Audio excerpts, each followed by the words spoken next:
Hi, it's James from Hidden Depths Coaching. My Monday clip today, well, just in the back of another seminar on Saturday, which was absolutely fantastic. The more of them I do, the more confident I get, with what I do, and I keep adding extra bits onto it. But the group of people that were there on Saturday were amazing, and I could see there were a lot of people coming with a lot of fear and anxiety, and that seems to be a big thing that's really holding a lot of people back. And I totally understand that, because I probably spent best part of 3, maybe even 4 years really struggling with the fear and anxiety side of things. So what I thought I would just talk about today is just maybe a wee guide to try and lessen that fear and anxiety a wee bit, and maybe make you understand it a bit better. Because I think when you understand it more, then you'll get past it a lot better. And fear and anxiety, believe it or not, that's when your body's starting to heal itself. It's when your body's starting to go over stuff. So just so I can briefly, explain this, you've got the very lowest emotions you can get is misery and shame. And not a lot of folk go down to that place, but a lot of people go to the next level, which is guilt or blame. And can you see how the two of them are the same? So if you're feeling guilty about something or blaming somebody, then you're kind of on that same kind of low energy, right? And then it goes to hopelessness and despair, and then grief and regret. And after that, you've got fear and anxiety. So basically what's happening here is your body wants to get better, your mind wants to heal, everything wants to get better. And the way your emotions work is, when you hold a cork underwater and you let it go, it will rise to the top. So somewhere along the line, maybe you've been in a place where you have been depressed, or you've felt really guilty or low about something. And it's really, to become depressed is just really holding on to something much longer than anybody else would. And that's how I ended up depressed. Mine was guilt. I never got to that miserable stage. I was never miserable about myself, but I was so guilty about my past. And we don't live in an encouraging world, and especially our area around about here. A lot of other countries are different, but it's not really the done thing is to encourage people. It's kind of more to be hard on them, lean on them. And what I would say kept my guilt where it was probably people reminding you of it all the time, so you were just constantly on this hamster wheel.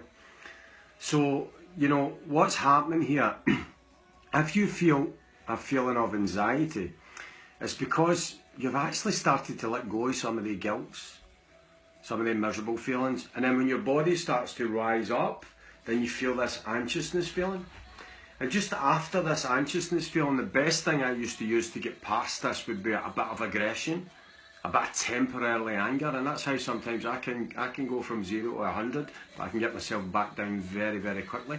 But I used this anger as like a tool, where I would actually, and that's how I do it, I use some swear words at times, and they're very powerful words, because see, when you actually decide to say, what, fuck this, I'm not putting up with this anymore, you're kind of moving up to that anger stage, and then after that comes a bit of pride, right?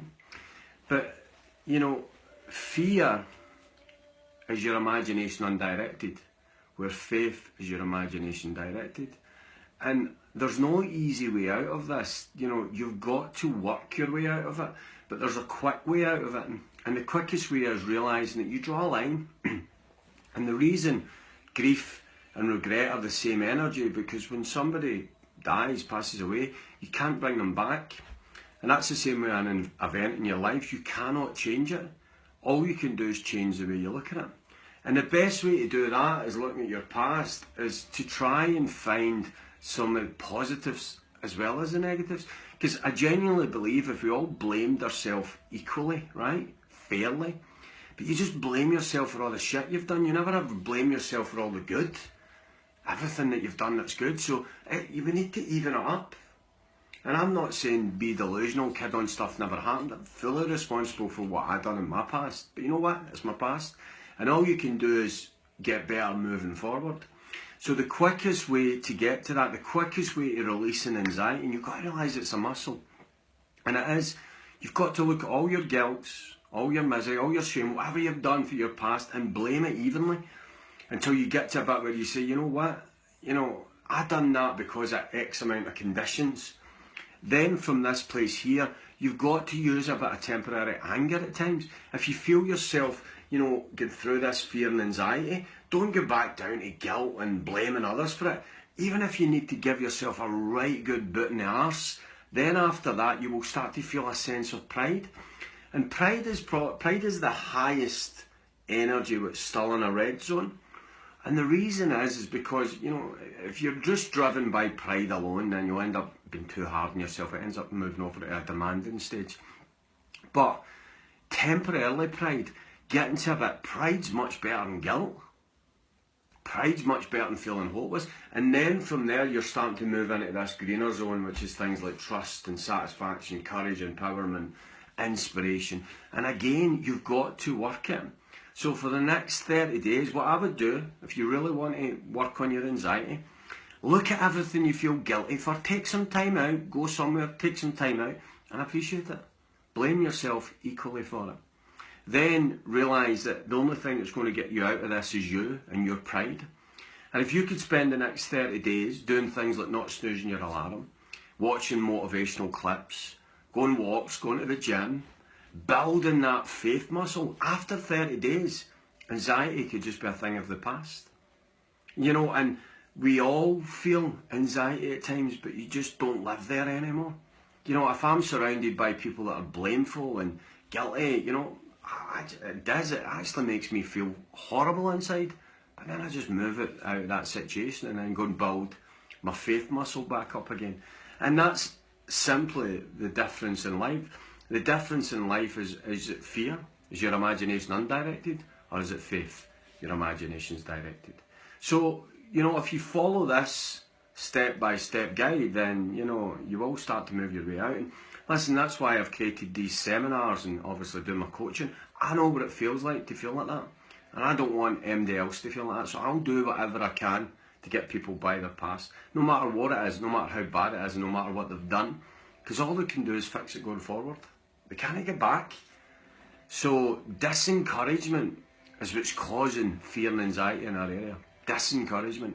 If you just let people be, let people get better, let people move on, then this fear and anxiety will start to disappear, and folk will be a lot more faithful about themselves. And then they might go on to do something good. So, that's the message today. But, a lot of people are affected by that, but it is all down to your focus. And, it's a red pen, and that's a blue pen. So no matter how much I look at that blue pen, I can't make it red. And no matter how much I look at that red pen, I can't make it blue. And that's because a rational mind knows the difference. So if that blue pen was all your old guilt, all your old miseries and hopelessness, and that red pen was your future, you're never ever going to get to your future if you keep looking at your past. So maybe take a wee bit of time to appreciate that, and then just watch what starts to happen. But yeah, that's one of the things that I'm very, very passionate about, is ridding people of fear and anxiety. Because I know what it done to me in my life, and I just hate to see anybody going through it. It's just a horrible, horrible thing to get through. Alright, so listen, seminar was amazing, so thanks very much. It was sold out for weeks before it. I'm planning a bigger event in January, just for the numbers wise, so it probably will be a more condensed, a shorter seminar, but it's going to be a bigger crowd, so I'm looking forward to it. I'll start getting the dates sorted, and I'll get that out very, very soon. And my 5-day workshop in November sold out, so thanks again for that. And I've got 10 tickets left. So if you've been at a seminar and you really want to start working on this anxiety and then start planning the future that you really want, then yeah, there's 10 tickets left for that. So that would be your next step. All right, listen, thanks for listening and have a great day. Okay, bye.